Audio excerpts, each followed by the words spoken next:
Hello dear student, आज की video में हम लोग जानेंगे कि कौन से ऐसे टॉपिक्स हैं हाइड्रोलॉजी एंड इरिगेशन के जो कि बहुत ज़्यादातर अगर हम लोग देखें तो एसएससी जेईई में वहाँ से क्वेश्चंस पूछे जाते हैं। तो आज हम उन टॉपिक्स को डिस्कस करेंगे कि किस तरीके से आपने इन टॉपिक्स को प्रिपेयर करना है जिससे कि आप लोग हाइड्रोलॉजी एंड इरिगेशन में बहुत अच्छा स्कोर कर पाएँ। जैसे कि आप सभी लोगों को पता है कि अगर हम एसएससी जेईई की बात करें और इसमें अगर हम सब्जेक्ट की बात करते हैं हाइड्रोलॉजी एंड इरिगेशन की, तो आप सभी लोगों को पता है कि लगभग 7 से 8 मार्क्स के क्वेश्चन यहाँ से बनते हैं। इसमें भी कुछ ऐसे टॉपिक्स हैं जहाँ से क्वेश्चंस आते ही आते हैं। तो मतलब सबसे ज़्यादा इंपॉर्टेंट हमारे लिए क्या रहता है कि आप इन टॉपिक्स को बहुत अच्छे से प्रिपेयर करो।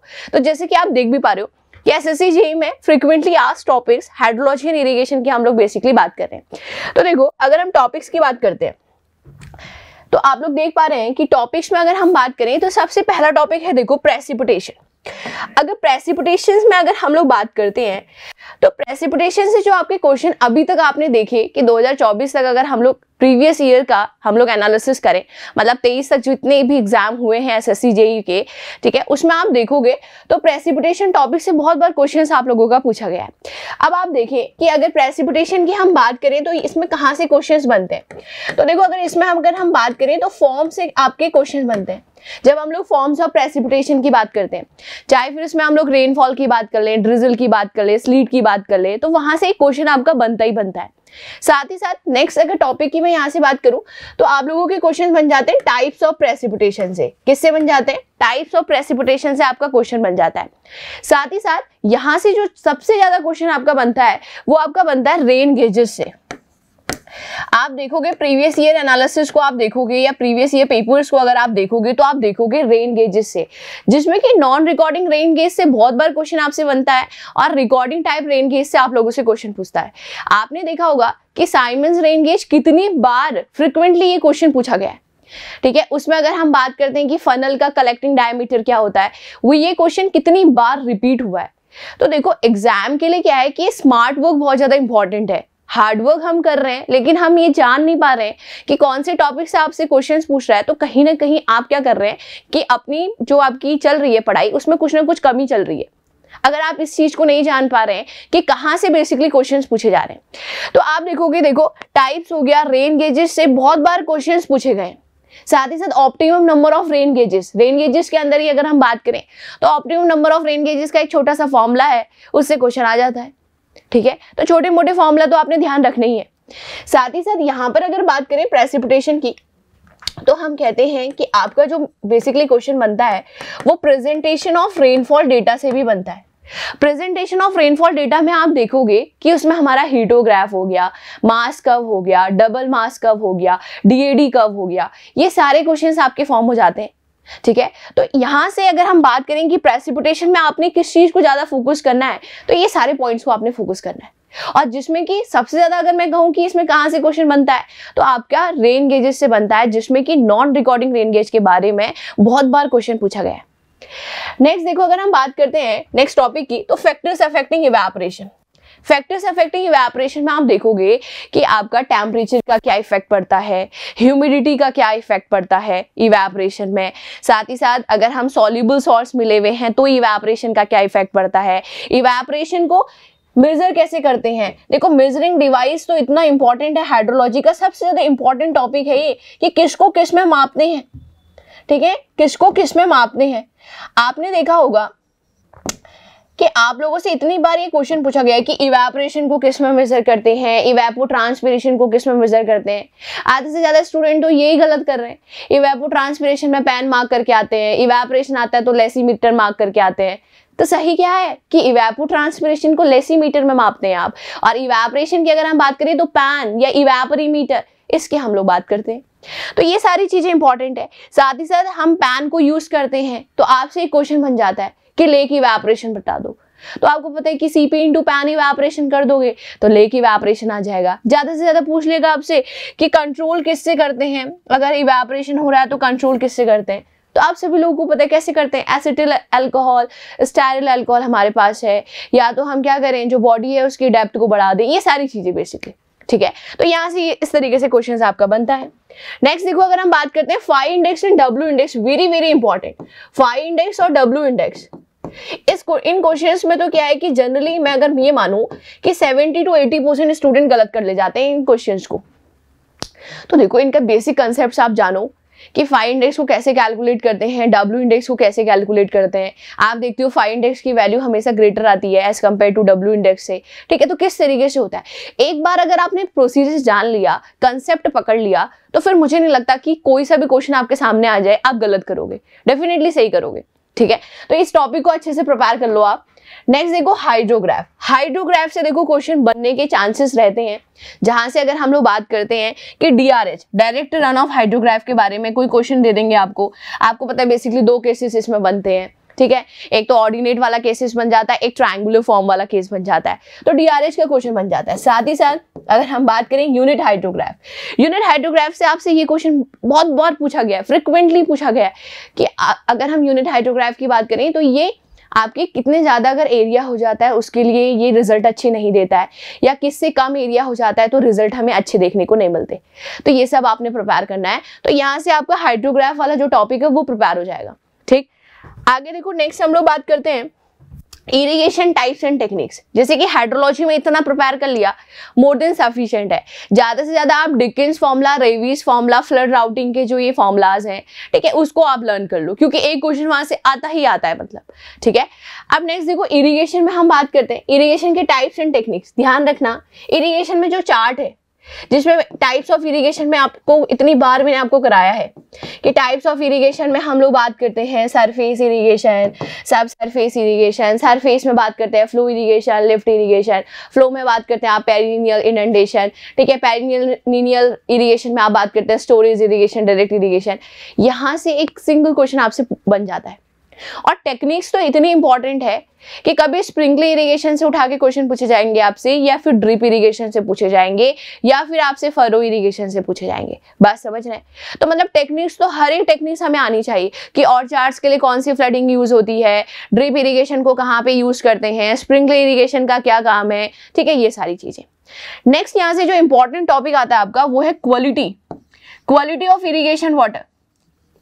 क्वालिटी ऑफ इरिगेशन वाटर से आप देखोगे कि 2023 में भी क्वेश्चन बना था। आपको पता होना चाहिए क्वालिटी ऑफ इरिगेशन में सैलिनिटी कंसंट्रेशन हो गया आप लोगों का, और उसी को हम इलेक्ट्रिकल कंडक्टिविटी के फॉर्म में भी बेसिकली कहते हैं। तो क्या टेबल है उसकी, कब हम कहते हैं लो सैलाइन, कब कहते हैं मीडियम सैलाइन, कब कहते हैं आप हाई सैलाइन, कब कहते हैं आप वेरी हाई सैलाइन। फिर नेक्स्ट इसी में सार की वैल्यू, वहां से एक सिंगल क्वेश्चन आपसे बनता है। मतलब टेबल लर्न करना वहां पे क्या है, बहुत ज्यादा इंपॉर्टेंट है मार्क्स लाने के लिए, ठीक। नेक्स्ट देखो हम लोग बात करते हैं ड्यूटी डेल्टा बेस पीरियड। तो देखो इतना फेवरेट क्वेश्चन है एसएससी जेई का, आपसे घुमा घुमा के delta is equal to 8.64 B upon D, इससे इतनी बार क्वेश्चन पूछा गया है। अब साथ ही साथ यहाँ से अगर हम बात करें तो एक और नया क्वेश्चन फ्रेम होने लगा है, कौन सा, कि फैक्टर्स अफेक्टिंग ड्यूटी, कि कौन कौन से ऐसे फैक्टर्स हैं जो कि बेसिकली ड्यूटी को अफेक्ट करते हैं। क्या है बेसिकली ड्यूटी, हम कहते हैं 1 क्यूबिक रेट ऑफ सप्लाई को कंप्लीट बेस पीरियड में हम कहते हैं उससे जितना एरिया ऑफ लैंड हमारा इरिगेट हो पा रहा है, जितना एरिया ऑफ लैंड में हम सिंचाई कर पा रहे हैं, वही ड्यूटी है। फिर हम इसमें फैक्टर्स पढ़ते हैं कि समर सीजन में हमें क्या देखने को मिलेगा, विंटर सीजन में क्या देखने को मिलेगा, रबी क्रॉप है, खरीफ क्रॉप है, किसकी ड्यूटी अच्छी होगी, किसकी ज्यादा होगी, ये सारी चीजें। और अभी आज के टाइम में अगर हम बात करें तो यहाँ से क्वेश्चन आपके बहुत ज्यादा पूछे जा रहे हैं, ठीक। बाकी टाइप्स ऑफ ड्यूटी, जिसमें gross quantity, lateral quantity, outlet factor, net quantity, वहां से क्वेश्चंस बन रहे हैं। तो ये तो प्रिपेयर करना ही है ड्यूटी डेल्टा बेस पीरियड पूरी तरीके से, ठीक है। चलिए आगे देखो, अगर हम नेक्स्ट बात करते हैं तो हम टाइप्स ऑफ कैनाल में आप देखोगे कि on the basis of alignment की अगर हम बात करते हैं तो सबसे ज्यादा इंपॉर्टेंट टॉपिक है आपका on the basis of alignment, जहां पर आप देखते हैं कि हम लोग बेसिकली अलाइनमेंट के हिसाब से कैनाल को क्लासिफाई करते हैं। जहां पे आप देखते हो कि रिज कैनाल होगी, कंटूर कैनाल होगी, साइड स्लोप कैनाल होगी, कहां पर इनको प्रोवाइड करते हैं, क्या बेसिक इनकी डेफिनेशंस हैं, क्या चीज हम बेसिकली इसमें पढ़ते हैं। यहाँ से क्वेश्चंस बन जाते हैं आपसे पूछ लेगा कि कौन सी कैनाल सबसे ज्यादा एफिशिएंसी हमें देती है, कौन सी कैनाल की अगर हम बात करें तो इरिगेशन दोनों साइड्स में पॉसिबल है, ये सारी चीजें। तो टाइप्स ऑफ कैनाल में on the basis of alignment से ही क्वेश्चन बनता है, तो इसको बहुत अच्छे से प्रिपेयर करना है हमें। नेक्स्ट अगर हम बात करते हैं कैनेडीज थ्योरी, लेसिस थ्योरी, तो देखो इरिगेशन की अगर हम कहें कि मेन टॉपिक है, अगर इरिगेशन का मतलब कैनेडीज थ्योरी और लेसिस थ्योरी से अगर मैं ये कहूँ तो गलत नहीं है, क्योंकि यहाँ ये मेन थ्योरीज है इसमें, जहां पे आप देखते हो कि कैनेडीज थ्योरी से किस तरीके से हम कटर्स इक्वेशंस यूज कर रहे हैं। आप देखते हो कि हम गैरेज डायग्राम को यूज करते हैं। इतनी बार क्वेश्चन पूछा गया है कि graphical representation of Kennedy's theory is known as, तो सीधा आंसर चला जाएगा आपका गैरेज डायग्राम। ठीक, तो next lessee's theory. Lessee's theory में अगर हम बात करते हैं तो आपने देखा होगा इतने सारे फॉर्मुलाज हैं, चाहे वी का फॉर्मूला देख लो, आप हाइड्रोलिक मीन डेप्थ का फॉर्मूला देख लो, पेरीमीटर का फॉर्मूला देख लो, बेड स्लोप का फॉर्मूला देख लो, वहां से एक क्वेश्चन बनता ही बनता है। साथ ही साथ ड्रॉबैक्स को अच्छे से पढ़ लो कि क्या ड्रॉबैक्स हैं इन थ्योरीज के, तो इससे बाहर क्वेश्चन जाने के बिल्कुल भी आसान नहीं है। ठीक, आगे देखो नेक्स्ट अगर हम बात करते हैं तो डायवर्जन हेडवर्क। अब ध्यान रखना कि डायवर्जन हेडवर्क से क्वेश्चन बनता ही बनता है। डायवर्जन हेडवर्क में आप देखोगे आपसे इतनी बार क्वेश्चन पूछा है कि डिवाइड वॉल का क्या वर्क है, आपसे पूछा है डिवाइड वॉल का क्या वर्क है, आपसे पूछा है कि सिल्ट एक्सक्लूडर कहां पर यूज होते हैं, आपसे पूछा गया है कि सिल्ट इजेक्टर कहां पे यूज होते हैं।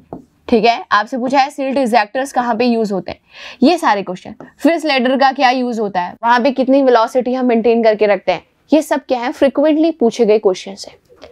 कैसे हम डायवर्जन हेडवर्क से हम देखते हैं कि रिवर से पानी को आप कहाँ कैनाल में डाइवर्ट कर रहे हो। ठीक, ये सारी चीजें।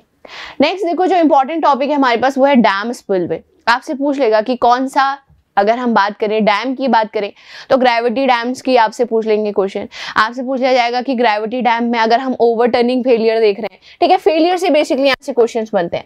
अगर डैम की हम बात करें तो फेलियर से क्वेश्चंस आपके बनते हैं कि कितने टाइप से डैम का फेलियर हमें देखने को मिलता है, जहाँ पे ओवरटर्निंग फेलियर हो गया, स्लाइडिंग फेलियर हो गया, टेंशन फेलियर हो गया आपका, और आपका कंप्रेशन या क्रशिंग फेलियर हो गया।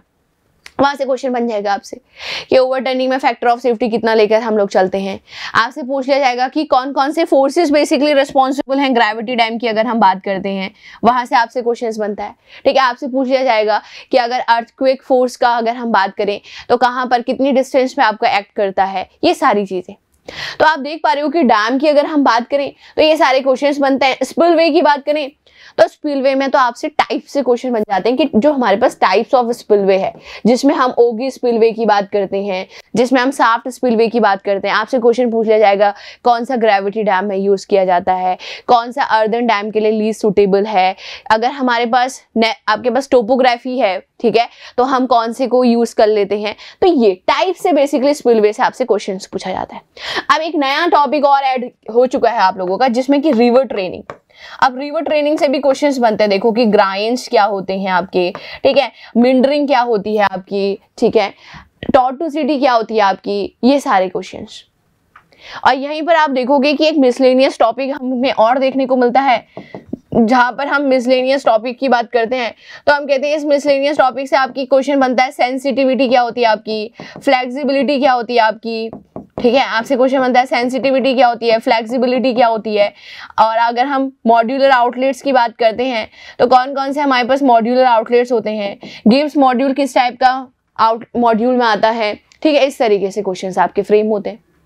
तो ओवरऑल अगर हम लोग देखें कि अगर आप इरिगेशन इंजीनियरिंग और अगर हम हाइड्रोलॉजी दोनों को अगर हम लोग कंबाइन करें, HNI की अगर हम बेसिकली बात करें, तो ये सारे इंपॉर्टेंट टॉपिक्स हैं। मतलब पहले ये आना चाहिए, उसके बाद तो देखो नॉलेज का तो ये है कि हम जितना चीजें पढ़ते जाएंगे उतनी चीजें हमें नई नई आती जाएगी।